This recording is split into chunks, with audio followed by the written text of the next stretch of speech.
Tu di dove sei? Di Padova. E tu? Di Comacchio. 10 minuti e sono a casa. La piccola Venezia.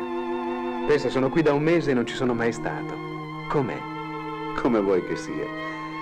Acqua sì, di quella ce n'è tanta.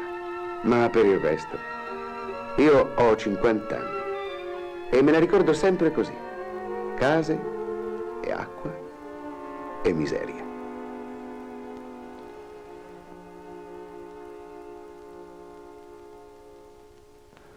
Hai figli? 5. Ah, E tu? io il primo alla fine del mese. Beato te. E sarebbero 9 se fossero tutti vivi. Io ho cominciato presto. A 20 anni andavo a Fiocina e il secondo era già in viaggio. Cos'è andare a Fiocina? Che quando non hai un lavoro, allora vai a Fiocina a pescare le anguille di contrabbando. Andar giù con la Fiocina a caso continuamente, perché le anguille stanno nascoste tra l'erba del fondo, non si vedono. E se ti prendono? Ti portano dentro. C'è chi ha avuto 15, 20 condanne e continua, tanto non saprebbe fare altro. Ce ne sono ancora tanti? È come l'erba di valle che non si estirpa mai. È un mestiere che l'abbiamo nel sangue. E tu? Ce l'ho fatta. Mi sono messo in cooperativa per pescare, ma eravamo in troppi.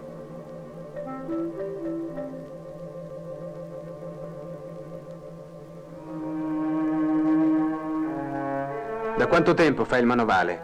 Da 4 anni. Le ho tentate tutte, ma gira e rigira ti trovi sempre lì, a pescare. Dopo mi sono fatta la barca. Non una di quelle d'alto mare, quelle rendono bene, ma a Comacchio non ce ne sono. Costano milioni. Con la mia potevo andare solo nelle valli e nei canali. E andava meglio? Meglio, sì. Almeno non c'era da dividere con nessuno e andavo dove volevo. Ma vedi, a Comacchio o hai un posto fisso nell'azienda delle valli o devi arrangiarti. Adesso c'è anche uno zuccherificio, ma anche lì solo lavoro stagionale. E quelli fissi sono tutti operai specializzati e tecnici che vengono da fuori, come te. E se uno vuole, può andare a pescare? Se hai il permesso, che è molto difficile. E li danno solo ai foresti, che con una lenza magari ti tirano su delle anguille da far paura, dei bestioni da 5-6 mila lire. Che differenza c'è tra l'anguilla e il capitone? Si pescano uguale nelle valli. L'anguilla è l'anguilla. Il capitone è l'anguilla grande. E come le mangiate qui? Spinciate, aperte sulla pancia e buttate sulla graticola e basta.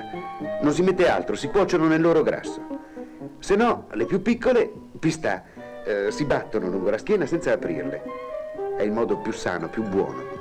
Come le mangiano quelli dell'azienda. Gratis? Ma sì, non mangiano che anguille. Pranzo e cena, anguille e polenta. E non sei riuscito a entrare in questa azienda? Ho lavorato dentro per 5 anni, ma solo come stagionale per i 2 mesi della raccolta, in novembre e dicembre. Quando le anguille vogliono andare verso il mare, si prendono e poi si mettono, secondo la grandezza, nei cocoli, delle gabbie di vimini, come dei silos, dove le anguille si mantengono vive anche per dei mesi. Come le prendete? Coi lavorieri. Sono delle dighe di cemento messe in doppia fila all'uscita delle valli. Dentro ci sono come delle gabbie dove le anguille entrano e non possono più uscire.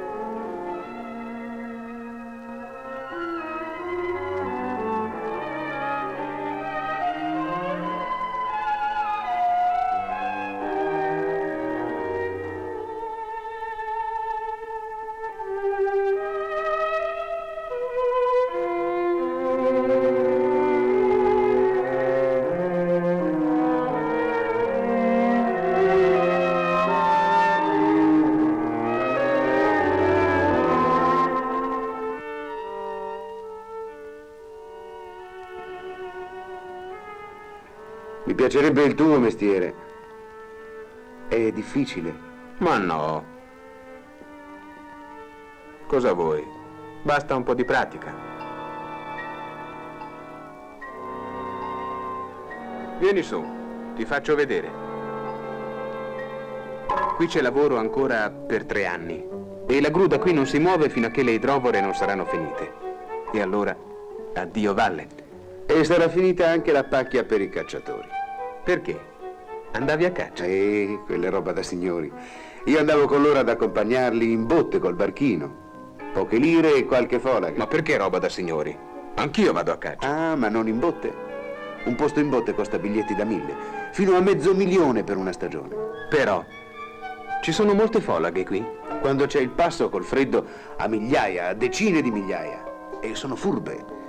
Per questo i cacciatori si nascondono nelle botti in mezzo alle valli. E vicino si mettono i richiami, che possono essere folaghe vive o anche di legno. E sparano al volo? Un buon cacciatore non spara mai alla bestia ferma. È vero, neanche alla lepre. Qui a volte un cacciatore prende anche 100 e più folaghe, poi le vende subito e ne dà alcune all'accompagnatore, quando se lo prende. Adesso ci sono i furbi che si organizzano tutto da soli, hanno la loro barca, la loro botte. Ho sempre sperato un giorno di avere una botte tutta per me.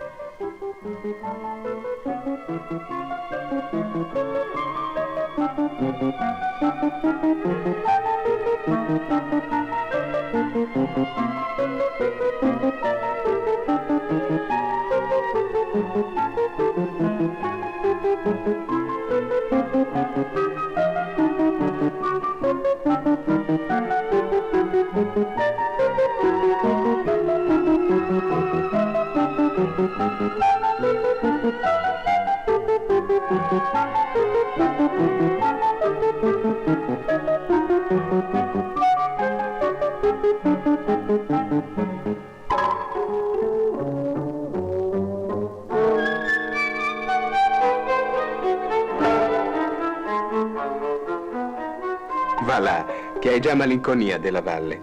Ci sono nato e vissuto. Ma bisogna adeguarsi ai tempi. Vedi, dove arriva la gru, voglio dire, dove arrivano i cantieri, le bonifiche, è come se arrivasse una rivoluzione. Cambia tutto. Sì, capisco. Ma bisognerebbe cambiare anche noi, tutti gli analfabeti come me. E qui siamo in tanti. Coraggio, per imparare c'è sempre tempo.